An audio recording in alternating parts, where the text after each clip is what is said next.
تو گاڑیاں بھی ہوتی, گھر بھی ہوتے, بنگلے بھی ہوتے, روزگار کے مسائل بھی نہ ہوتے, تو یہاں پہ آ کے بھی محنت کر کے کما کے کھا رہے ہیں. کوئی یہ نہیں کہ مطلب ہے کہ جس طریقے سے بہت سارے لوگوں کا گمان ہوتا ہے, جن کے حق میں بات جاتی ہے وہ تعریف کرتے ہیں, جن کے خلاف جاتی ہے وہ گالیاں نکالتے ہیں, الزام کرتے ہیں. تو یہاں پہ بھی آپ کو بہت ہی زیادہ محنت کے ساتھ وہاں سے 100 گنا زیادہ آپ کہیں کہ مشکل ہوتا ہے کسی بھی انسان کا رہنا یا کرنا. تو بہرحال آپ کے سامنے یہ کمپین, آپ کے سامنے آج کل بالکل. بھی یہ کمپین چل رہی ہے میرے خلاف وہاں پہ. بالکل. اور جو آپ نے جیسے کہا کہ لوگ سمجھتے ہیں کہ پاکستان سے باہر نکل کے تو جو ہے وہ الگ دنیا میں چلے گئے ہیں اور پاکستان کو بھلا دیا ہے. ایسا تو کوئی صحافی بھی جس کو اپنی خطروں کی وجہ سے ملک کو چھوڑنا پڑے وہ تو کبھی ملک کو بھلا نہیں سکتا. اور جو آپ نے یہ بہت شکریہ کہ آپ نے شیئر کیا ہمارے ساتھ جو یہ مینٹل ہیلتھ, کیونکہ مینٹل ہیلتھ ایک بہت ایک ایسا ٹاپک ہے جسے اگنور کیا جاتا ہے, اور اسپیشلی جو صحافیوں کی مینٹل ہیلتھ ہے وہ تو کیونکہ وہ ڈسپروپورشنیٹلی افیکٹ ہوتے ہیں اس کے اوپر جو ہے بات کرنا بہت ضروری ہے. تو آپ نے جیسے بتایا ہمیں کہ جب آپ پہلے یہاں پہ آئے, کتنے سال پہلے آپ آئے تھے, اگر شیئر کرنا چاہیں؟ میں انفیکٹ میرے آنے کا بھی ایک ایشو ہے کہ میری فیلوشپ سٹارٹ ہو رہی تھی مارچ کے مہینے میں 2020 میں, 2020 میں. تو یہ وہ سال اور یہ وہ مہینہ تھا جب دنیا کووڈ کی لپیٹ میں آ رہی تھی, کرونا وائرس کی لپیٹ میں آ رہی تھی, اور امریکہ میں بہت ہی خطرناک تھا کرونا وائرس. تو میں ایک چھوٹا سا شہر ہے, کولمبیا نام ہے اس کا, امریکہ کی ریاست ہے میزوری, وہاں پہ میری فیلوشپ تھی. تو اور وہ فیلوشپ پہلے ہفتے کے اندر ہی کینسل ہو گئی, 1-2 ہفتے کے اندر ہی سب لوگ واپس چلے گئے. تو مجھے یہاں رہنا پڑا, اور وہ صاف ظاہر ہے کہ وہاں پہ کوئی کمیونٹی پاکستان کے حوالے سے بھی اس طرح سے نہیں تھی, اور پھر کوئی رابطہ لوگوں سے نہیں رہا. شروع میں صحت مند تھا, میں نے کام کیا, اور یہی فیکٹ فوکس کو ہم نے ری آرگنائز کیا, یہاں پہ رپورٹنگ سٹارٹ کی.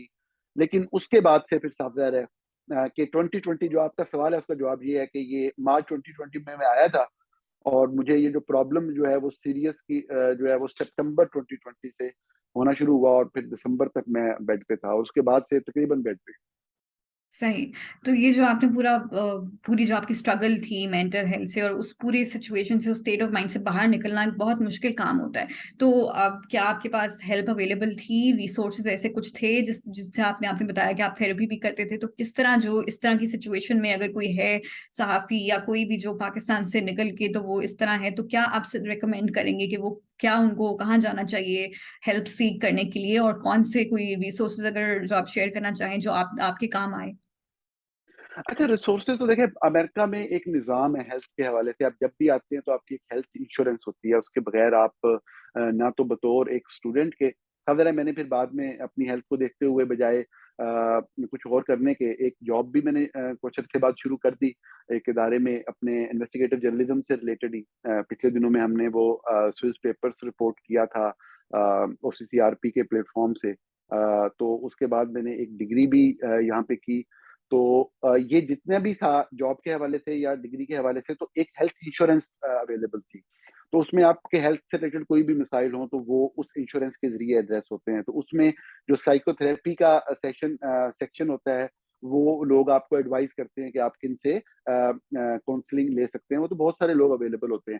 اچھا, لیکن آپ نے جو پوچھا تو میں آپ کا سوال اہم ہے, اس میں یہ ضرور ایڈ کروں گا کہ دیکھیں امریکہ ایک ایڈوانس ملک ہے, اور اس میں کسی بھی آپ فیلڈ میں لے لیں تو بہت اچھے ایکسپرٹس یہاں پہ موجود ہیں. میڈیکل کے شعبے میں بھی دنیا کے لیڈنگ ایکسپرٹس, حالانکہ ہمارے جو بہترین ڈاکٹرز ہیں امریکہ میں وہ پاکستان سے یا انڈیا سے ہوتے ہیں زیادہ تر, لیکن میڈیکل سائنسز میں بھی ٹاپ کے لوگ یہاں موجود ہیں. میڈیکل سائنسز میں جو سائیکو تھراپی کا شعبہ ہے وہ بڑا انٹرسٹنگ ہے. اور سائیکو تھراپی کے حوالے سے اگرچہ میں نے ہمیشہ سے جو شروع میں تھراپی کاؤنسلنگ کی وہ میں نے امریکن سے ہی لی یا یورپ میں آن لائن کچھ لوگوں سے لی, تو مجھے یہ چیز بتائی گئی کچھ سینئرز کی طرف سے کہ جو تھراپی ایسی چیز ہے, اس میں جو بندہ آپ کو تھراپی یا کاؤنسلنگ کر رہا ہے اس کا آپ سے کلچر سے آپ کو اس کا سمجھنا بہت ضروری ہے, اس کی کلچرل انڈرسٹینڈنگ ہونا بہت ضروری ہے. اس میں کوئی امریکن کی بجائے کوئی ایسا بندہ جو ساؤتھ ایشین ہو یا جو اسپیسیفکلی پاکستان سے ہو تو وہ آپ کے زیادہ ہیلپ کر سکتا ہے. تو اس میں ساتھ ہے کہ جینڈر کے حوالے سے بھی ہوتا ہے, کیونکہ ہمارے یہاں تھوڑے سے جینڈر سینسیٹیو ایشوز ہوتے ہیں. بہت ساری ایسی چیزیں ہوتی ہیں جو انسان, ایک لڑکی ہے تو وہ ایک لڑکی سے ہی شیئر کر سکے گی, ایک لڑکا ہے وہ ایک لڑکے سے شیئر کر سکے گا. یہ چیز اہم ہے کہنا, اس لیے میں نے یہ بات اسپیسیفکلی مینشن کی. اور یہ ہے کہ پھر میں نے تقریباً 6 ماہ یا 8 ماہ پہلے سے سیشنز بھی پاکستان میں بیسڈ جو ایکسپرٹس تھے ان کے ساتھ کرنا شروع کیے، جو یقینی طور پہ یہاں کے سیشنز کی نسبت زیادہ ہیلپ فل ہیں. تو آپ ٹھیک کے ہے. سوال کا جواب یہ ہے کہ آپ کو اپنے سسٹم سے کنیکٹ رہنا پڑتا ہے اس صحیح، حوالے تو آپ یہ کہہ رہے ہیں کہ پاکستان میں موجود جو ایکسپرٹس تھے ان سے آپ نے رابطہ کیا اور اس طرح آپ کو مدد ملی اور you were able to get out of that situation. ٹھیک ہے، آئی ایم شیور سے. بہت Not help. get out of that situation. I am still struggling. I am going through that situation. Rather, that situation is worse. آپ کہہ سکتے ہیں، لیکن اب تھوڑا سا اس کو ہینڈل کرنے کا طریقہ آ گیا ہے. کچھ اچھے دن ہو جاتے ہیں، کچھ برے دن ہو جاتے ہیں. تو یہ وہ چیز ہے جو پاکستان جو اپنے ملک سے باہر نکلنے والا ایریا کوئی بھی شخص فیس کرتا ہے. اس کا پیریڈ کم یا زیادہ ہوتا ہے. تو انفارچونیٹلی میں ایسے ٹائم پہ آیا تھا، ایسی جگہ پہ پھنسا اور اتنا لمبا پھنسا کہ میرے کیس میں ذرا لمبا ہو گیا. بالکل صحیح ہے. Again thank you so much for sharing this, کیونکہ زیادہ تر لوگ جو ہے وہ اس پہ بات کرنا نہیں چاہتے اور آپ شیئر کر رہے ہیں. اس سے ایم شیور لوگوں کو بھی جو ہے وہ پتہ چلے گا، جو یہ ٹرول کرتے ہیں اور اس طرح کی باتیں کرتے ہیں کہ یہ تو ایجنٹ ہے، غیر ملکی ایجنٹ ہے اور غدار ہے. جس طرح کی باتیں ٹویٹر پہ کی جاتی ہیں، سوشل میڈیا پہ کیمپینز چلائی جاتی ہیں صحافیوں کے خلاف جو باہر ہیں، وہ اس کا اثر ان کے اوپر ہوتا ہے. یہ اصل انسان ہے جن کی زندگیاں آپ اپنی اس طرح کی ہیٹریڈ سے، اپنی اس طرح کی جو ہے وہ نفرت سے برباد کر دیتے ہیں اور ان کو اس حال میں آپ پہنچا دیتے ہیں کہ ان کو اس طرح سیریس ایک سچویشن سے گزرنا پڑتا ہے.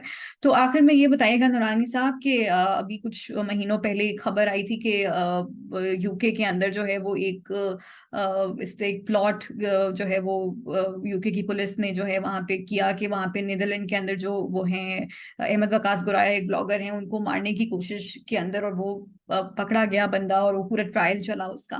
تو کافی جو پاکستان کے صحافی ایکٹیوسٹ جو دوسری جگہوں پہ یو ایس کے اندر یا یو کے میں بھی بیسڈ ہیں، ان کو تھوڑا سا لگا کہ یہ ایک طرح سے کیا اس کا مطلب یہ ہے کہ پاکستان میں جو اٹیک کرنے والے لوگ ہیں، جو ان کو پاکستان میں نقصان پہنچاتے ہیں ایکٹیوسٹ کو یا صحافیوں کو، وہ کیا اتنے طاقتور بھی ہو گئے ہیں کہ وہ دوسرے ملک میں آ کے بھی، جہاں پہ وہ ایگزائل میں ہیں، وہاں پہ آ کے بھی ان کو نقصان پہنچا سکے. تو اس خبر کے بعد جو ہے وہ آپ کو کچھ لگا کہ یہاں پہ بھی سیکیورٹی سچویشن جو ہے وہ آپ جیسے لوگوں کے لیے جو پاکستان سے کتنے تھریٹس کی وجہ سے آئے ہیں وہ اور زیادہ ہو گئی ہے، یا you think it's different in the U S اور یہاں پہ ہے سیفٹی جو ایگزائل پاکستانیز ہیں ان کے لیے؟ یہ دیکھیں، جو بھی لوگ پاکستان سے باہر ہوتے ہیں ان کے بہت سارے مسائل ہوتے ہیں، جس میں یقینی طور پہ سیکورٹی کا ایک ایشو بھی ہوتا ہے. ہم نے دیکھا کہ ہمارے سامنے پاکستان سے باہر رہنے والے اخبار دی نیوز کے صحافی تھے سابق، ساجد بلوچ، ان کا قتل ہو گیا یورپ کے اندر. اسی طرح ایک بلوچستان سے ہیومن رائٹ ایکٹیوسٹ تھی، ان کا کینیڈا کے اندر قتل ہوا. آپ نے ایک واقعے کی طرف اشارہ کیا. اب بات یہ ہے کہ ہر بندے کا ایک مختلف انداز ہے اپنی لائف کو گزارنے کا، معاملات کو دیکھنے کا، معاملات سے ڈیل کرنے کا. میں نے ابھی آپ کے پہلے سوال کے جواب میں کہا تھا امریکہ تو بہت ہی سیف ملک ہے. یورپ سیف ہے، امریکہ اس سے زیادہ سیف ہے. یہاں پہ سیکورٹی کو بریچ کرنا یا سیکورٹی کے جو بیسک ایس او پیز ہیں یا رولز ریگولیشنز لاز ہیں ان کو وائلیٹ کرنا بہت خطرناک ہوتا ہے کسی کے لیے بھی. پھر بھی جو روگ اسٹیٹس ہیں وہ ہر طرح کے اقدام لینے کی کوشش ضرور کرتی ہیں. میں آپ کو اپنے بارے میں پہلے سوال کے جواب میں یہ کہہ چکا ہوں کہ مجھے پاکستان کے اندر رہتے ہوئے، جہاں پہ ہر لمحے وہ مارنے کی کوشش کرتے تھے یا مار دینے کی کوشش کرتے تھے، وہاں پہ میرا معاملات کو ڈیل کرنے کا انداز یہ تھا کہ میں ان کو اوپنلی چیلنج کرتا تھا، راولپنڈی کے اندر رہتے ہوئے، اسلام آباد کے اندر رہتے ہوئے. اور جو میرا کام تھا بطور صحافی، پروفیشنل کام، وہ میں کرتا تھا وہاں پہ. اس خطرے کو کبھی میں نے جو ہے اس چیز کو کبھی اپنے ذہن پہ نہیں سوار کیا کہ یہ کیا کر دیں گے یا کیا نہیں کر دیں گے. جب تک میرا معاملہ کھانے پینے کا، روزگار کا چلتا رہا بطور انسان جو ایک بنیادی ضرورت تھی، تو میں یہ سب کچھ کرتا رہا. میں نے اپنی جاب کی پرواہ بھی نہیں کی، میں نے کسی پیسے کی پرواہ نہیں کی، میں نے اپنا کام کر کے مقابلہ کرنے کی کوشش کی. تو یہاں پہ جو ہے اس طرح کی چیز اگر کوئی ہو بھی صحیح، مطلب یہاں تو بہت ہی زیادہ آسانیاں ہیں پاکستان کی نسبت سیکورٹی کے پوائنٹ آف ویو سے صرف. تو میں تو اس طرح کی چیز کو وہاں کبھی خاطر میں نہیں لایا، تو یہاں کس چیز کو کیا سوچنا یا کیا کرنا ہے. مطلب میں تو یہ کہتا ہوں ہمیشہ وہاں پہ کہ اگر جو پاکستانی ہیں، ہم پاکستانی ہیں نا، ہم سے کسی کو خطرہ ہو سکتا ہے، کوئی اگر زبردستی سے اپنی کوئی چیز کروانا چاہ رہا ہے، ہمیں کسی سے خطرہ نہیں ہو سکتا. اور زندگی آنی جانی چیز ہے، یہ کوئی بات نہیں ہوتی کہ کسی نے حملہ کیا اور کوئی مارا گیا. صاحب ہے ٹھیک ہے، گولی تو کسی بھی جسم سے گزر جاتی ہے، چاہے وہ ایک پی این کا، چپراسی کا، یا ایک غریب آدمی کا جسم ہو، چاہے ایک صحافی کا جسم ہو یا ایک جرنیل کا جسم ہو، یہ کوئی چیز نہیں ہوتی.